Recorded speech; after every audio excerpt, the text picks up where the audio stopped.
They called him Chief Olorunshola, the billionaire whose house kissed the cloud and whose car rode like lion through the city streets. He was a man everyone envied, wealthy, powerful, respected by rulers and feared by enemies. From Lagos to Abuja, his name carried weight heavier than iron, but beneath his dazzling smile, beneath the sweet aroma of his perfume and the sparkle of his diamond, there lay the secret, so rotten that even the earth shivered when night come. Every night, when the cock had long folded its wings and the world was wrapped in sleep, Chief Olorunshola would creep into the small room of his maid, Asake, and there, through an heart of unspeakable darkness, he renewed his words, not by sweat of labor, not by the wisdom of trade, but by a covenant forged in lust and shadow. It began every years before, when Olorunshola was just another hungry trader in Ibadan. He had tasted poverty like bitter kola. He had one shoe whose sole kissed the ground as though begging for mercy. He had begged, borrowed, and fought with life, but wealth remained a bird that pinched on the next tree, never within his reach. One night, frustrated and desperate, he wandered into the forest, guided by a rumor of an old herbalist whose power could bend destiny. His name was Baba Ewenje, the man of the dark grove. Those who saw him said his eyes were like coal buried under ash, and his voice was like the rustle of dry leaves. Olorunshola fell to his knees before the old man and cried, "Baba, I am tired of eating crop while others feast. I am tired of laboring like an ox only to eat like an ant. Give me wealth, wealth that will silence my enemies, wealth that will last forever." The old man laughed, a sound like wood cracking in fire. Forever. He who asks for forever does not know the language of the spirit. Nothing is forever. But I can give you wealth that will stretch across your lifetime. Wealth that will make your name echo through places. Yet what? Olorunshola asked, trembling with eagerness. Yet it will come at a price, Baba Eweje whispered, his voice sinking like a stone thrown into a river. The spirit of wealth demanded nightly sacrifice, not of goats, not of yam, not of cowries. No, you must feed them with the fountain of life itself, the essence of a woman's womb. Every night you must lay with a maid, a servant beneath your roof, and you pour your seed into her. Their pain will be your power. Their tears will be your treasure. Do you agree? Olorunshola heart gasped. His thoughts waded. But then the vision of mansion, cars, fat bank account danced before his eyes. He swallowed his fear and said, "Yes, Baba, I agree." And so the covenant was sealed. Blood was spilled. Incantations were spilled from Baba's mouth. The wind howled as if protesting. From that night, Olorunshola fortune began to rise like the tide after the new moon. In less than 10 years, he became a man whose wealth had no measure. His companies spread across Nigeria. He built estates, factories, oil rigs, and schools. He dined with presidents and kings. He threw money into the air at ceremonies, and people crept at like ants. But every night, while the world celebrated him, his maid became his sacrifice. At first, it was Miriam, a girl from the village, who had come seeking for work. Then it was Bimpe, then moved to Aisha, then Sade. Each one lasted only months before withering under the nightly torment. Some disappeared mysteriously, sent away in silence, others were found dead, their body lifeless but no wood to show. And then came Ashake.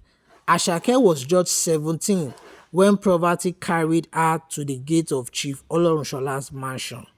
She was fresh from the village of Oyo, with eyes that still sparkled with innocence and a voice as soft as palm wine. She thought she had found salvation, a job in the house of great chief. The chief wives, Madam Blessing, welcomed her with a smile that was as sharp as a cutlass. She thought nothing of it when Ashake was assigned to the small room at the far end of the mansion. She thought nothing of it when Chief Olonshola eyes lingered too long. But on the first night, when the mansion grew silent and the shadow thickened, she heard the sound of footsteps outside her door, heavily, deliberate, like the trend of a hunter approaching his prey. Before she could pray, the door cracked open. That night, Ashake's innocence was stolen, and her tears watered the covenant of wealth. Every night it continued, and every morning Chief Olorunsola's business flourished. His shares doubled, his name shone brighter, but Ashake's soul withered. Her laughter faded, her eyes grew hollow like a calabash emptied of palm wine. Stories began to spread. Some said Chief's wealth was not clean. Other whispers of the maid who entered his house and never returned. In the marketplace, old women shook their head and muttered, wealth that drink blood does not sleep long. One day, an old blind singer came to the village square. He struck his talking drum and sang. The rich man's bed is soaked in tears. The maid cry is louder than drum. Wealth built on womb will crumble, for the spirits are not blind. People clapped and laughed, but their eyes nervously. None dare repeat the song near the chief's house. One night, after another torment, Ashake collapsed into sleep and dream. In her dream, she stood by a river of fire, and from the flame rose the spirits of women, Miriam, Binkpe, Aisha, and Sade, the forgotten maid. They reached out with burning hands and said, Ashake, you must be the one. Break the chain, end his reign, or your tears will join hers in the river. She woke up trembling, her heart pounding. She knew that silence would kill her, but courage might save not only herself but generations to come. Ashake began to watch. She noticed that every time the chief left her room, he would whisper words she did not understand. She noticed that his gold chain glowed faintly in the dark, as though fed by her pain. She noticed that his private shrine, hidden in the locked room, stood a clear pot filled with strange symbols. One day, Madame Bekpe traveled to London and Chief was away at a meeting. Ashake slipped into the room that was always not opened. She saw charm, skull, and clay pot covered with red cloth. Fear nearly froze her, but she remembered the voice of the maids in her dream.